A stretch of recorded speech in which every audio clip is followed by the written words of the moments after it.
एकदम छान वाटलं मॅडम. म्हणजे तुम्ही जसं जसं आम्हाला सांगितलं तसं तसं आम्ही त्याचा उपयोग केला.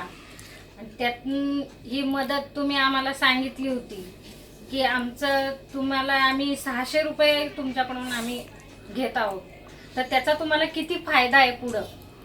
तर त्याचा फायदा मला आज झाला. मला आनंद पण तेवढाच झाला. आणि जेव्हा मला त्रास झाला त्यावेळेस दुःख पण एवढं झालं की कुणाला काय सांगावं ते मला कळत नव्हतं. मी माझ्या भावाला इमर्जन्सी त्या दिवशी रात्री फोन केला. तो आला. त्याच्यानंतर मी त्याला सांगितलं इथं डॉक्टरांचा नंबर आहे, त्या नंबरवर तू फोन कर, चौकशी कर आणि विचार की सरांना की असं असं झालं आहे माझ्या बहिणीला, मग मी कुठल्या दवाखान्यात नेऊ वगैरे काय. तर त्यांनी आम्हाला माई मंगेशकर आणि दुसरं नवले 2 पर्याय सांगितले.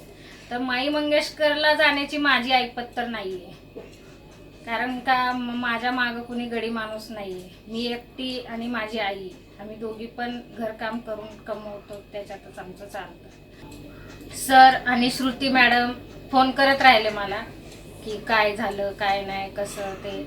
मग सगळं ऑपरेशन वगैरे झाल्यावर पण श्रुती मॅडमला फोन करून सगळ्या सूचना दिल्या की असं असं झालं. मग त्यांनी आम्हाला सांगितलं तुमची बिलं वगैरे रिपोर्ट्स सगळं हे करून ठेवा आणि जेव्हा तुम्हाला डिस्चार्ज मिळेल त्यावेळेस ते डिस्चार्ज कार्ड मग ते आम्हाला सगळं सांगा. मग त्यावेळेस आम्ही ते सगळं रेकॉर्डला चेक करून चौकशी करून मग तुम्हाला तुमची जी मदत आहे ती आम्ही तुम्हाला देऊ असं म्हणून सगळं सांगितलं. पण त्या दिवशी मला खूप त्रास झाल्यामुळं पण तरी पण मला त्यांची जास्त हेल्प मिळाली ह्यातच मला जास्त आनंद आहे. कारण का मॅडमनी आणि सरांनी प्रत्येक वेळेस म्हणजे क्षणाक्षणाला म्हणलं तरी चालेल ते मला फोन करत. हॉस्पिटलचा अनुभव कसा वाटतो तुम्हाला? सलाईनची अख्खी बॉटल माझ्या पोटात भरली, अख्खी बॉटल पोटात भरून मग सोनोग्राफी केली आणि त्याच्यानंतर मग एक्सरे वगैरे करून लगेच ऑपरेशनला घेतलं. मला हॉस्पिटलचा पण सहवास चांगला म्हणजे अगदी मनापासनं चांगला मिळाला.